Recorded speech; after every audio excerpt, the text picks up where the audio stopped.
ہندوستان کے جملہ مسلمان جتنے بھی ہیں، ایک مرد قلندر، مرد درویش سیدی سرکار معین الدین حسن چشتی غریب نواز کے اس ہند میں رہتے ہیں۔ ظاہر سی بات ہے کہ ان کی سیرت ہم سب کے لیے ایک بہت بڑا مشعل راہ ہے، بہت بڑا نمونہ عمل ہے۔ آپ کو پتا ہے غریب نواز کو ہند الولی کہا جاتا ہے۔ وجہ یہ ہے کہ ولی کا ہندوستان ہے، یہ نہیں ہے کہ ہندوستان کا ولی، بلکہ یہ پورا ہند ہی ولی کا ہے۔ دربار غریب نواز سے ہندوستان کو جوڑا گیا ہے، سلطان الہند بھی کہا گیا، سلطان الاولیاء بھی کہا گیا، لیکن جانتے ہیں ان کے آنے کا راستہ اتنا پیچیدہ تھا۔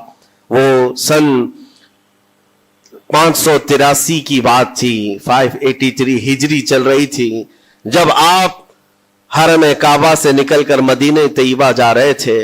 اس وقت آپ کی عمر تقریباً 45 سال کے آس پاس کی تھی، نہایت ہی عبادت گزار، تقوی شعار۔ 20 سال اپنے پیر و مرشد کی خدمت کر کے وہ حرم کعبہ میں پہنچے تھے۔ 20 سال کے بعد جب مسجد نبوی میں گئے تو عجیب سی کیفیت تھی۔ سلام کیا رسول پاک صلی اللہ علیہ وسلم کے دربار میں تو جواب قبر انور سے آیا، وعلیک السلام یا معین الدین شیخ البر والبحر۔ اے معین الدین، تجھ پر میری سلامتی ہو، اللہ کی سلامتی ہو، جو خشکیوں کا بھی اور تریوں کا بھی تجھے امام بنایا گیا ہے۔ اور آواز یہ نبی کریم صلی اللہ تعالی علیہ وسلم کے دربار سے سننے والی آواز تھی۔ آپ گھبرائے تھے، تھوڑا سا سراسیمگی تھی۔ یہ ہندوستان کی طرف اشارہ کر کے میرے آقا صلی اللہ تعالی علیہ وسلم نے فرمایا تھا کہ تجھے ہند کی ولایت دی جاتی ہے۔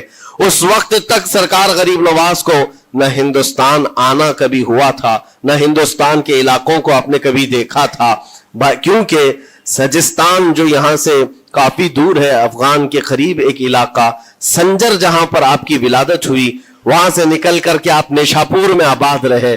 اس کے بعد 40 سال کے بعد حرم کعبہ اور حرم مدینہ میں رہے۔ لیکن اچانک یہ بات کہ تمہیں ہند کی ولایت دی جاتی ہے، ایک تعجب والی بات ہے، نئی جگہ پر بھیجا جا رہا ہے۔